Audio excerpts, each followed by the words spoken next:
I'll say a couple things first. I'd like to know what John Mioli has in his screen. That was a cat. Professional. Anyways. We made it 50 games. On a different note, Austin Hayes is here, and he'll be in the lineup tonight, and we have a corresponding move that's going to happen. We just haven't been able to announce it yet. So Austin Hayes is in the lineup and playing tonight. And then the starter tomorrow is probably Eshelman. And I'll All right. answer any questions you may have. Thank you, Brandon. With that, we'll go to Bill Ladson, who will lead us off. That was my question about Austin Hayes. What has he been doing to get back into baseball shape? Well, he's been at our secondary site. He had to rest for a while because of the rib issue, and then he went to our secondary site and has been getting quite a few at bats. I think he's gotten 25 to 30 at bats in the last week. I just talked to him here in my office a half hour ago, and he feels really, really healthy. And he said his legs feel great. Everything feels great. And he was appreciative of all the at-bats that he got, and now he's ready to go. Next up, Brett Hollander. Hey, Brandon. Obviously, you guys have lost some close games, but your schedule this year has been among the toughest in baseball. Is it a sign of progress and the maturity and also moving forward in the rebuild by playing so many close games, even if you are on the short end some nights? Yeah, I mean, I think that we're getting closer to being a good club, a real good club. I think that we're playing, like you said, we're playing playoff contending teams night in and night out. I mean, there's no break in our schedule. There's no gimmies this year, and that everybody we're playing is in contention and wanting to win and feel like they have a chance to win with the roster that they have. And so the pitching that we're facing night in, night out also, for the most part has been excellent. So yeah, I mean, I think that we're seeing kind of where we stack up with playoff type teams. And I don't feel great about just playing close games. I like to win some of those close games also. But yeah, I mean, like for the series in New York, we just faced Cole and Tanaka on a doubleheader. We've beaten them earlier in the week. Really tough to beat those guys twice in a week. They made the adjustment against us. We didn't make it back to them, and they really dominated us in that doubleheader. And then we played two close games after that we had the opportunities to win. We just didn't score, and we got to be able to take good at bats. Got to be able to punch a couple runs across because we did have two good starts from Means and Kramer. Next up, Jeff Arnold. Hey, Brandon. I know one of the things you talked about that you've liked is how Pedro Severino's game calling and following a report's been a lot better this year. But defensively over the weekend, kind of what were you seeing from him? And, because I know there were some plays that he probably feels like he should have made. Yeah, I think that there was some balls that got to the backstop that he was upset about. It's hard to – the one with Hunter there in the extra innings, I mean, that was 98 off the plate.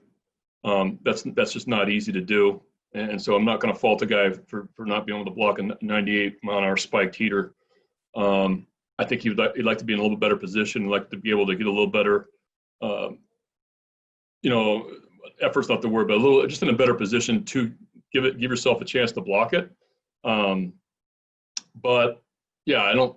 There's more balls got by him this past weekend than we've seen, and I know that he was not feeling great about it. Rich Dubroff, go ahead. Well, speaking of that, last 2 weeks of the season, do you think we'll see more of Cisco than we've been seeing? Well, you're going to see him tonight, and then you'll be seeing Sevy also. So you'll be seeing both those guys the rest of the way. Next up, question from Dan Connolly. Brandon, correct me if I'm wrong, but it seemed like last year in the beginning, defensively, you guys were really strong. And as the season went on, it seemed to deteriorate some. And again, it seems like this year, obviously a shorter season, but it seems like you guys started off pretty good defensively.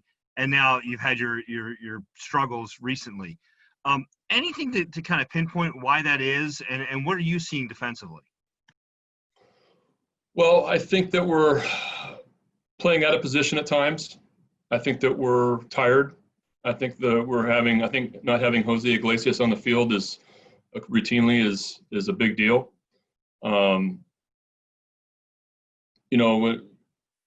Not having Chris Davis at first base defensively is tough, and that you're starting to start seeing Mountcastle over there a little bit going forward too. He's going to play left, and he's also going to play first base to get him that experience as well. But just because we've just had a little bit of problems in the infield, being consistent, and losing Richie Martin, a really good defender, that hurt us also. But yeah, that hasn't been a great few weeks defensively infield. It's not from lack of try or lack of brown balls these guys are taking, or the amount of early work that's happening. Maybe sometimes too much, and sometimes we need to back off on these guys to really let them rest, so that they're ready to play in the game, which I think we do a good job of. But with this short season like this, it's just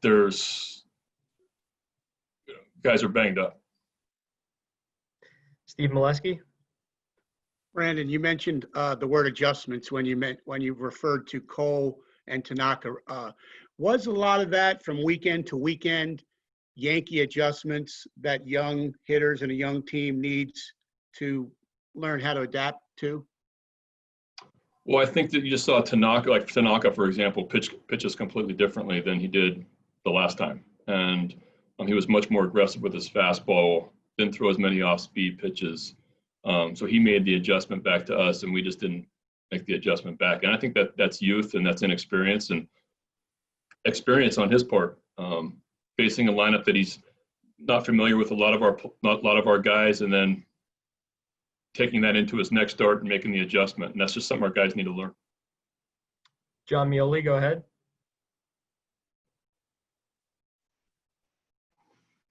Brandon, you mentioned Ryan playing first base. Is that going to be a way to get all of those outfielders into the lineup with Hayes back and Mullins and Stewart also warranting playing time? Yep. Follow-up question from Brett Hollander.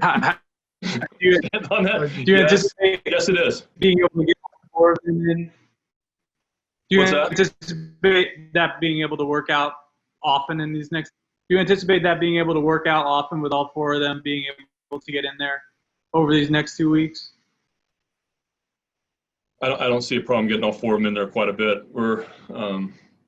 I think everybody needs a day off here and there, and I don't see us rotating those four guys or playing three and Ryan at first base is any kind of issue. Brett, go ahead. Yeah, Brandon, just quickly on Ryan and first base. Obviously, he's had some preparation there, but given his history as an infielder, is that going to be a much easier transition for him than going out to the outfield? I think so. Yeah, he played infield his whole life. He's been doing some work at first base here, as well as I know he did a little bit in the secondary site. He played some in spring training, so it's not like he's unfamiliar with the position. It's just not something that he grew up playing, but he did grow up playing in the dirt. So we feel good, like he can make the transition there, and to get all four guys' bats in the lineup, and he's going to play a little bit of first base going forward. Jeff Arnold, go ahead. Brandon, in terms of what you've seen from Jorge Lopez so far, and kind of going off his last outing and some of the adjustments that Broke has made with him and Darren Holmes and some of the things they've worked with him on, how have you liked his progress since he's gotten here? Well, I think he's thrown the ball well. I don't think his numbers show how well he's thrown, to be honest with you. I think that, the start in Citi Field, got beat by the long ball, but with 2 outs, a couple left-handers, that was but besides that, I thought he was outstanding. Threw the ball great. Threw the ball really well in Buffalo. We didn't help him out defensively there in the middle innings to make his start shorter than it should have been. But yeah, I think that we're going to continue to evaluate Georgie, and looking forward to watching him pitch here to finish off the month, because we do like his stuff. We like the what he can bring with the mid 90s fastball and the off speed stuff. So I think he's pitched better than his numbers have shown.